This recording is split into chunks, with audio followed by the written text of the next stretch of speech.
चुड़ैल और कुत्ते से शादी। ये कहानी हीरानगर नाम के एक छोटे से गांव की है, जहां कुछ गांव वाले एक साथ रहा करते थे। ऐसे ही बिरजू नाम का एक व्यक्ति अपनी धर्मपत्नी आशा के साथ सो रहा होता है। तभी उसे कुछ मच्छर काटते हैं और उसकी आँख खुल जाती है।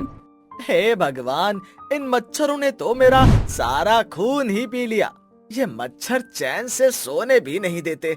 न जाने ये मच्छर इतनी रात को मेरा खून पीने क्यों आ जाते हैं।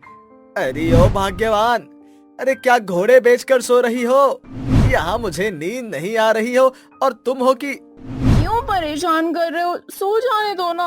ऐसे भी घर का पूरे दिन काम करते करते बहुत थक जाती हूँ। सोने में तो ये कुंभकर्ण की भी माँ है। मैं एक काम करके आता हूँ, इसे मच्छरों के बीच रहने देता हूँ और कुछ देर के लिए ऊपर ठंडी हवा खाने के लिए चला जाता हूँ। इतना बोलकर बिरजू वहाँ से चला जाता है और छत पर ठंडी ठंडी हवा खाने लगता है।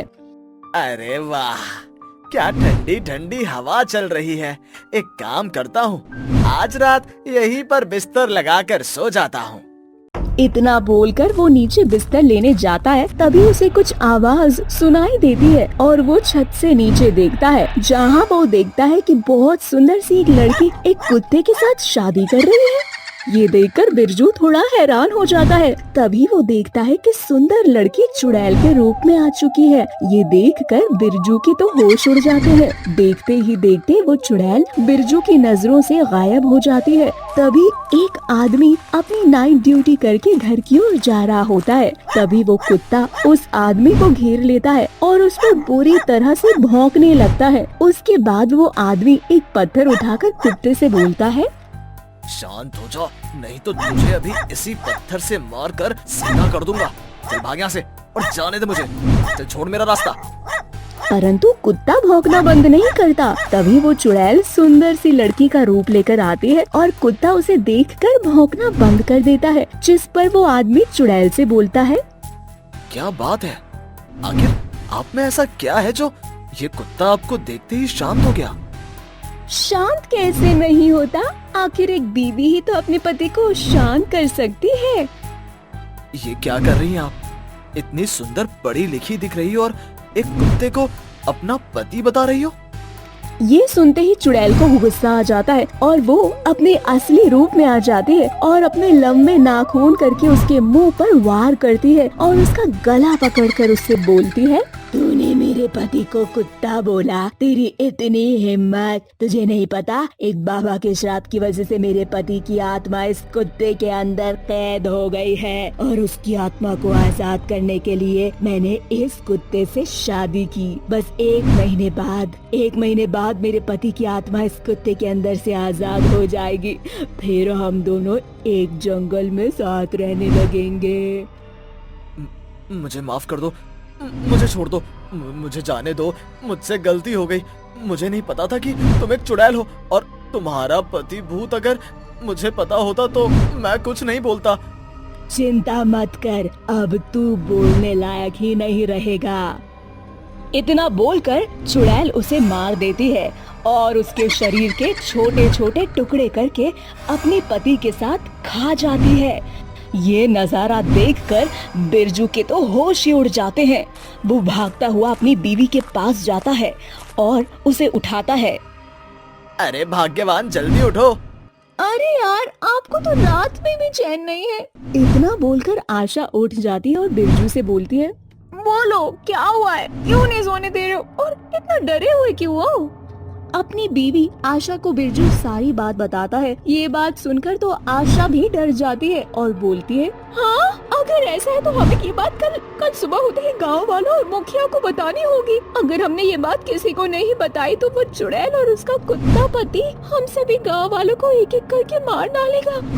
आखिर है तो वो दोनों भूत ही ना। तुम सही बोल रही हो। मुझे तो अब बस सुबह होने का इंतजार है। बस जल्दी से सुबह हो जाए।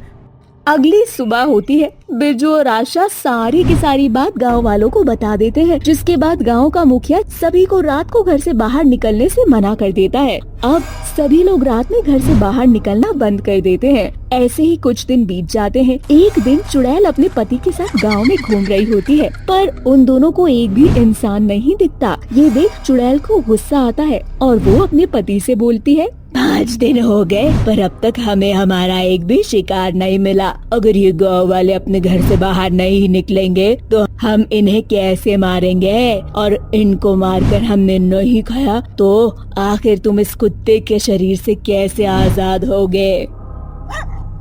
हाँ, मैं जानती हूँ तुम्हें कुत्ते के शरीर से जल्दी आजाद करने के लिए मुझे 30 लोगों की जान लेनी है, पर मैं 30 लोगों की जान कैसे लूँ? ये तो 3 इंसान मुझे मिल रहे हैं। मुझे कल रात को गांव वालों को उनके घर से निकालना होगा और एक साथ 30 लोगों की बलि चढ़ानी होगी।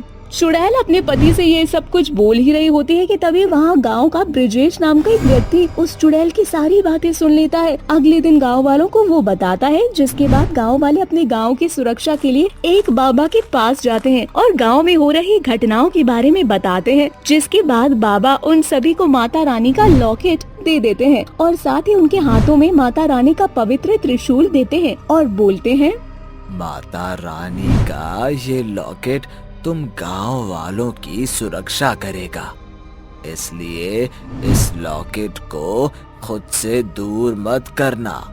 और ये माता रानी का पवित्र त्रिशूल है।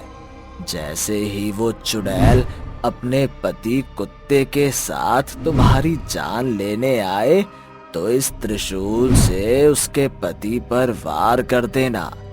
जैसे ही उसका पति मरेगा वो चुड़ैल भी अपने आप मर जाएगी।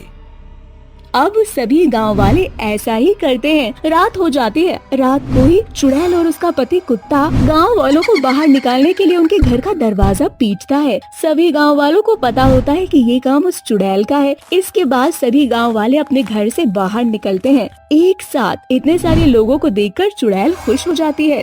आज तुम्हें एक साथ बाहर कर मैं अपने पति को आजाद करवा दूंगी। हा हा हा। तू हमारा कुछ नहीं बिगाड़ पाएगी चुड़ैल। वो तो जब मैं तुझे और तेरे गांव वालों को मारूंगी तब तुझे पता चल जाएगा। हा हा हा।